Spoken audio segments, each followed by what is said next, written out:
최근에 요즘 시대의 성탄 예수 그리스도를 보내신다면 어떤 방식으로 우리에게 알려주실까? 여러분 이런 생각을 해본 적이 있으십니까? 어떤 중학생은 그런 얘기를 했습니다. 요즘에 오늘날에 하나님께서 아기 예수를 보내주신다면 분명히 그 소식을 전할 사람은 유명 유튜버나 인플루언서나 우리 연예인이 되지 않을까 이런 얘기를 했습니다. 왜 그렇습니까? 그래야 조회수도 많이 나오고 또 확산 속도도 빠르고 세상이 주목할 것 같기 때문이죠.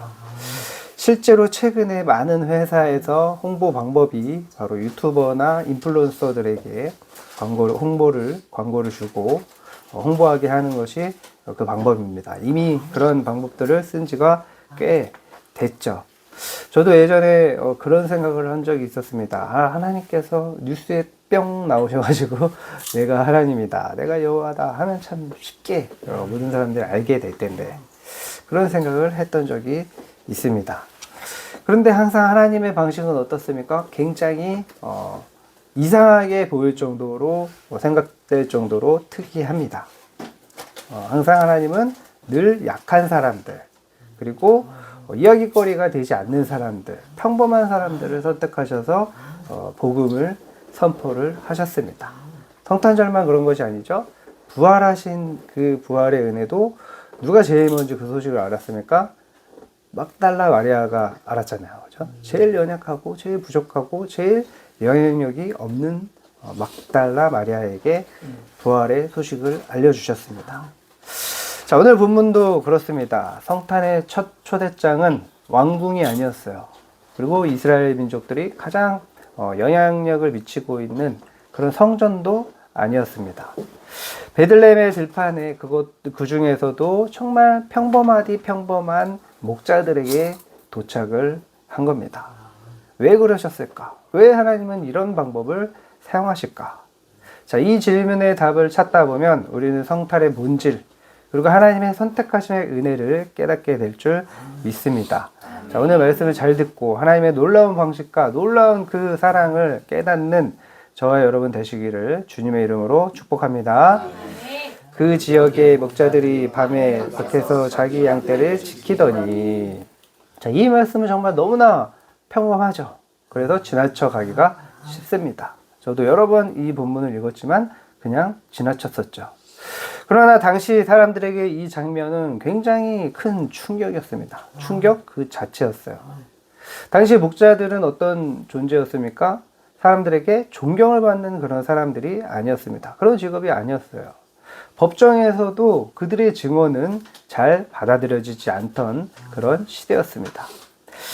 한마디로 대단한 사람들과는 영향력이 있는 사람들과는 아주 거리가 먼 사람들이었다는 거죠. 그런데 여기서 우리는 자연스럽게 이렇게 생각을 합니다. 그래도 그들 중에는 뭔가 특별한 사람이 있지 않았을까? 다윗도 굉장히 충성됐다고 했는데 다윗과 같은 사람이 있지 않았을까? 이런 생각을 할 수 있습니다. 그러나 오늘 본문은 그 어떤 설명도 덧붙이지 않아요. 그들은 기도하고 있지 않았습니다.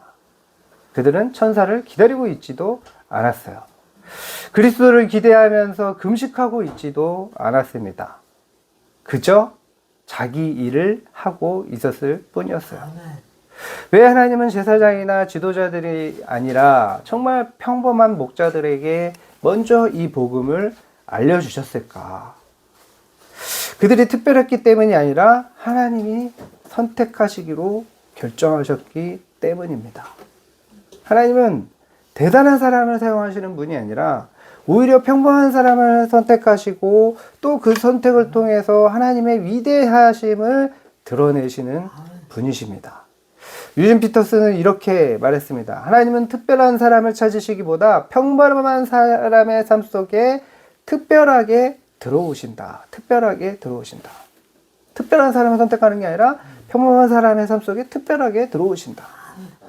하나님은 대단한 사람이 아니라 평범한 사람에게 이 기쁨의 소식을 전하셨습니다. 그 이유는 분명해요. 그래야 구원이 인간의 성취가 아니라 하나님의 은혜임이 분명해지기 때문이죠. 자, 오늘 이 자리에 있는 우리 역시 목자들과 다르지 않죠. 그러나 그렇기 때문에 성탄의 기쁨은 오늘도 우리에게 먼저 전해집니다. 오늘 너희를 위하여 구주가 나셨다. 이것이 하나님의 선택하심의 은혜입니다. 자, 이것이 바로 첫 번째 메시지입니다. 하나님은 대단한 사람이 아니라 평범한 사람에게 기쁨의 소식을 먼저 전해주신다. 목자들이 선택받은 이유는 단 하나였어요. 하나님이 그들을 선택하기로 결정하셨기 때문입니다. 이것이 은혜예요. 이것 자체가 기쁜 소식인 거죠. 우리가 선택받은 것도 그렇습니다. 우리는 특별해서 부름받은 것이 아니에요. 그러나 그 부름을 받았기 때문에 특별한 존재가 된 겁니다. 우리는 평범했지만 은혜로 부르심을 받아서 특별한 인생이 된 거예요. 하나님의 아들이 구유까지 내려오셨다라는 이 사실은 이 한 가지를 분명하게 합니다. 여러분의 인생은 하늘이 움직일 만큼 가치 있는 존재라는 것입니다. 이것이 얼마나 큰 은혜입니까? 나 같은 죄인 살리시기 위해서 하나님의 아들이 이 땅에 아기로 오셔서 구유에 누우셨습니다. 놀라운 은혜죠. 오직 은혜예요. 이 은혜를 받은 우리는 이렇게 고백할 수밖에 없습니다. 나는 대단하지 않지만 분명히 축복받은 사람이다. 놀라운 은혜를 받아서 특별한 존재가 되었다. 이 은혜의 진리를 깨달아 감사하는 성탄절 되시기를 축복합니다. 자, 그런데 여기서 더 큰 질문이 이어지죠. 이토록 위대한 소식이라면 왜 하나님이 이렇게 조용하고 초라한 방식으로 오셨을까? 자, 천사가 목자들에게 말합니다. 10절, 11절. 다 같이 읽겠습니다. 시작.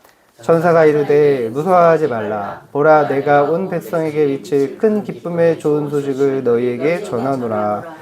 오늘 다윗의 동네에 너희를 위하여 구주가 나셨으니 곧 그리스도 주시니라. 아멘. 자, 엄청난 소식이 전해졌죠. 복음이 전해진 거예요. 구주가 나셨다. 그가 곧 그리스도다. 그리스도 주시다. 그런데 바로 이어지는 말이 아주 놀랍죠. 12절 읽겠습니다. 너희가 가서 강보에 쌓여 구유에 뉘어 있는 아기를 보리니 이것이 너희에게 표적이니라 하더니. 자, 표적이래요. 표적. 여러분, 표적하면 뭐가 생각이 납니까? 뭔가 좀 표적이니까 뭔가 그럴듯하고 뭔가 대단한 일이 일어나야 될 것 같지 않습니까? 그러나 하나님은 낮아지심 그 자체를 표적으로 삼으셨어요. 우리는 보통 표적을 이렇게 생각합니다. 하늘에서 막 불이 막 떨어진다든지 막 뭐 번쩍번쩍 한다든지 병이 갑자기 그 자리에서 치유된다든지 누가 봐도 놀랄 만한 그런 장면을 생각을 하죠. 그런데 하나님이 해주신 표적은 뭐였어요? 아기가 누워있는 구유였어요. 구유. 너무 초라하고 너무 별 볼 일이 없죠. 하나님이 왜 이것을 표적이라고 하셨을까? 왜 표적이라고 하셨을까요? 하나님이 보여주시려고 하는 것은 능력이 아니라 하나님의 마음이었기 때문입니다. 하나님의 마음이었던 거예요. 마음. 여러분, 구유가 뭐예요? 구유가 뭐예요? 소나 말 같은 그런 가축들이 먹이를 담아주는 그런 그릇입니다. 위생적이지 않죠? 사람이 누워있을 수 있는 곳이 아니에요. 그런데 그 약한 아기를 거기에다 누인 거예요. 그리스도가 아기로 오셨는데 가축들이 먹이를 담는 그 그릇, 그 구유에 누우셨어요. 이것이 뭘 뜻합니까? 나는 너희를 위해서 다스리려고 온 것이 아니다. 나는 너를 위해서, 너와 함께하기 위해서 가장 낮은 자리까지 내려왔다. 라는 그 메시지가 담겨 있는 거예요. 그런 표적이 담겨 있는 거예요. 가장 위대하신 분이, 가장 대단하신 분이, 가장 평범한 인간조차도 누이지 않는 그런 말구유에 누였다. 이것이 엄청난 표적인 겁니다. 여러분, 아이가 큰 상처를 받았을 때 부모는 보통 두 가지 선택을 하죠. 하나는 말로 위로해 주는 거예요. 아, 괜찮아. 시간이 지나면 다 좋아질 거야. 너는 이겨낼 수 있어. 너는 할 수 있어. 진짜 사랑은 뭡니까? 말만 하지 않아요. 그 부모는 아이 옆에 앉습니다. 그리고 같은 높이로 내려옵니다. 같은 방에서 같이 밤을 보냅니다. 하나님은 그렇게 세상을 구원하신 거예요. 말씀만 하지 않으셨어요. 직접 내려오셨습니다. 그것도 가장 낮은 자리로. 가장 낮은 자리로. 여기서 우리는 하나님의 선택이 얼마나 위험한 선택이었는지 알아야 됩니다. 아기로 오신다는 것은 뭐예요? 배고픔을 겪겠다는 거예요. 추위를 알겠다는 거예요. 심지어 구유에 누우셨다는 것은 어떤 어려움도 피하지 않으시겠다라는 의미가 있는 거예요. 그리고 결국 십자가를 피하지 않으셨습니다. 탄생부터가 말구유에 구유에 누우셨어요. 아기 때. 구유는 십자가의 예교편인 거예요. 나무 위의 죽음은 나무로 만든 구유에서 이미 시작된 것입니다. 하나님은 고통을 제거하는 방식으로 세상을 구원하지 않으셨습니다. 그 고통 안으로 들어오는 방식으로 우리를 구원해 주셨어요. 여기서 다시 목자들을 우리는 생각해 봐야 됩니다. 그들은 화려한 표적을 요구한 사람들이 아니었습니다. 그들은 낮아짐을 알고 있던 사람들이었어요. 밤과 추위와 그런 위험 속에서 살아온 사람들이었어요. 그래서 하나님은 그들이 이해할 수 있는 언어로 오신 것입니다. 왕궁이 아니라 외양간으로, 황금이 아니라 강보로. C.S. 루이스는 말했습니다. 하나님은 우리가 이해할 수 있도록 우리의 언어로 말씀하신다. 성탄이 그 증거입니다. 정말 너무 강력한 증거죠. 하나님은 인간의 말만 하신 것이 아니라 인간의 눈물과 두려움과 죽음까지 함께 하셨습니다. 이것이 바로 두 번째 메시지입니다. 하나님의 구원은 말뿐만이 아니라 동행으로 오신다. 동행으로 오신다. 우리는 종종 하나님이 문제를 해결해 주시기를 바랍니다. 상황을 단번에 바꿔주시리라 기대합니다. 그러나 이 성탄절은 우리에게 보여줍니다. 하나님이 먼저 우리 가운데 오셨다. 구유에 누우신 예수님은 이렇게 말씀하시는 것 같습니다.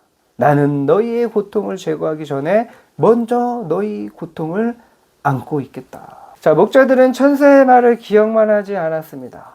그들은 듣자마자 움직였어요. 성경은 그들이 무엇을 느꼈는지를 기록하지 않고 있어요.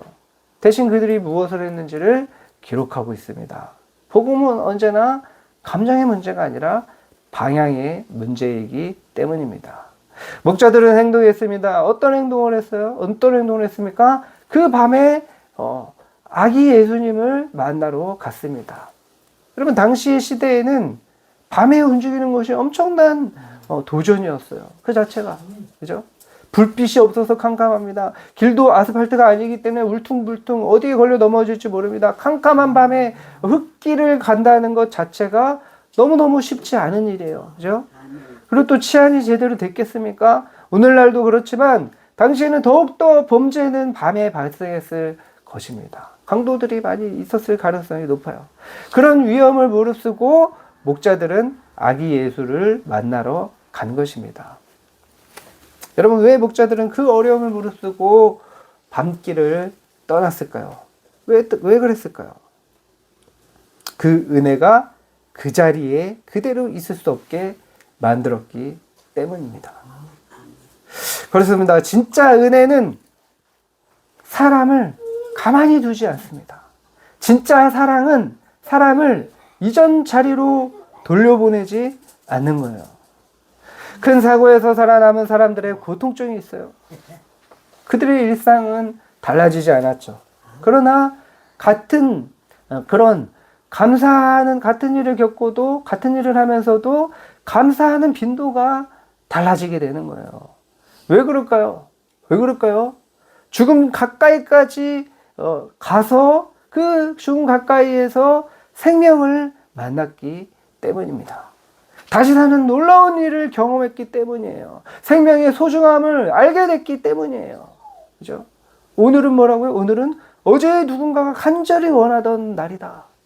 그런 말이 있을 정도로 경험한 거예요. 그러니까 이게 다른 거예요. 똑같은 삶을 살아가지만 전혀 다른 거예요. 목자들도 마찬가지였습니다. 그들은 구유 앞에서 자신들이 얼마나 큰 은혜를 받고 있는지를 봤습니다. 얼마나 큰 사랑을 받고 있는지를 본 거예요. 그래서 더 이상 아무 일도 없었던 사람들처럼 살 수 없었을 것입니다. 그래서 20절에 이렇게 말합니다. 같이 읽겠습니다. 시작. 목자들은 자기들에게 이르던 바와 같이 듣고 본 그 모든 것으로 인하여 하나님께 영광을 돌리고 찬송하며 돌아가니라. 목자들은 이제 다시 들판으로 돌아갔습니다. 원래 하던 일로 갔어요. 직업이 바뀌지 않았어요. 즉시 달라지지 않았습니다. 현실은 그대로였어요. 그러나 한 가지는 분명하죠. 그들은 하나님의 사랑을 눈으로 봤어요.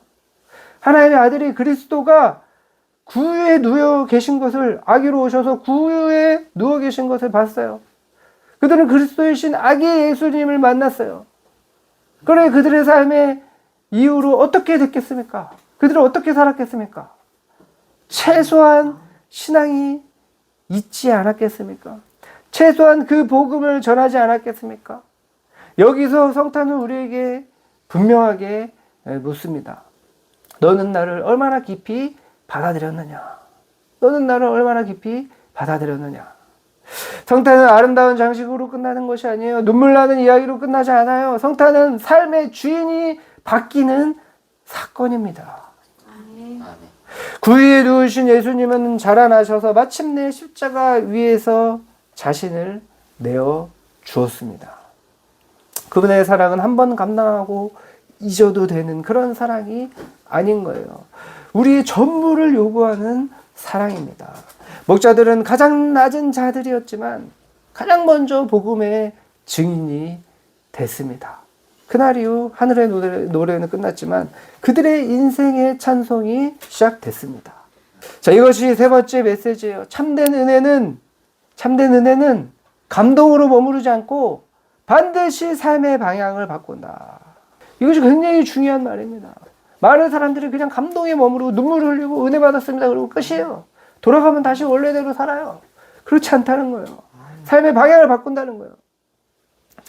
한 교도소에서 성탄 감사 예배를 드렸습니다. 예배에는 수십 명의 그런 수용자들이 앉아 있었습니다.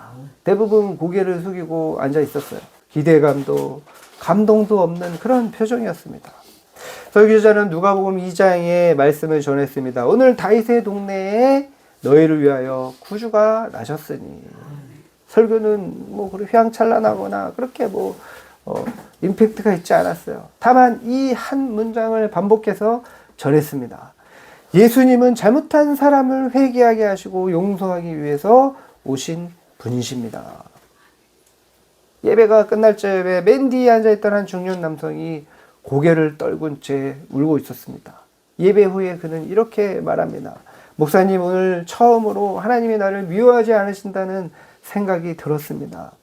그날 그는 감동을 받았어요. 눈물을 흘렸습니다. 그러나 거기서 끝나지 않았어요. 그는 결단했습니다. 내가 출소하면 절대로 예전 사람들을 다시 만나진 않겠다.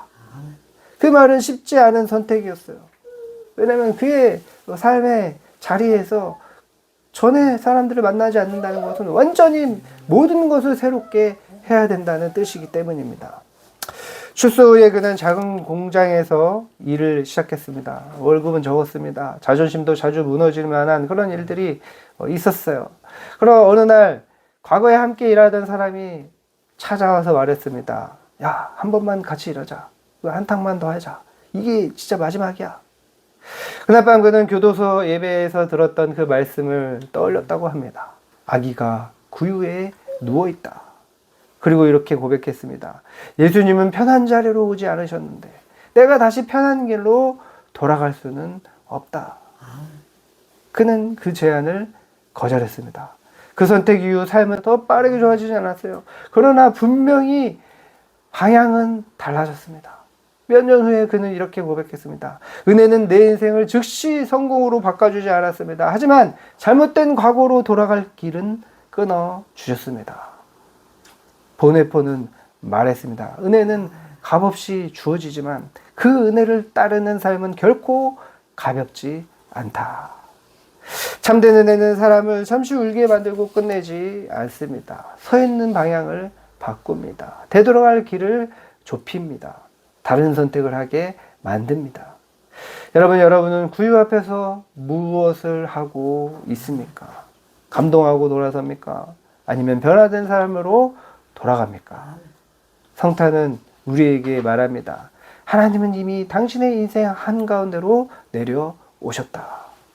이 사랑 앞에서 우리는 더 이상 이전과 같은 사람으로 살아갈 수가 없습니다. 이번 성탄절에 우리도 이렇게 고백하기를 축복합니다. 나는 완벽해지지 않았지만 분명히 다른 길을 걷기 시작했다. 아멘. 말씀을 마치겠습니다. 여러분, 하나님은 이 세상의 어둠이 가장 깊은 밤에도 죄와 눈물 속에서도 여전히 우리를 포기하지 않으셨습니다. 그래서 하나님은 보내셨습니다. 말이 아니라 아들을, 위로의 말이 아니라 생명을. 성탄은 질문이에요. 너를 위해 여기까지 내려온 사랑 앞에서 너의 삶은 그대로일 수 있겠느냐? 너의 삶은 그대로일 수 있겠느냐? 오늘 구유 앞에 섰던 목자들처럼 우리도 돌아가야 합니다. 그러나 이전과 같은 사람으로는 돌아갈 수 없지요. 하나님이 우리를 이처럼 사랑하셨기 때문입니다. 아들을 아끼지 않으시고 우리를 구원하시기 위해 목숨까지 내어주셨기 때문입니다. 이 성탄에 하나님의 놀라운 사랑이 여러분의 삶의 방향을 바꾸기를 주님의 이름으로 축복합니다.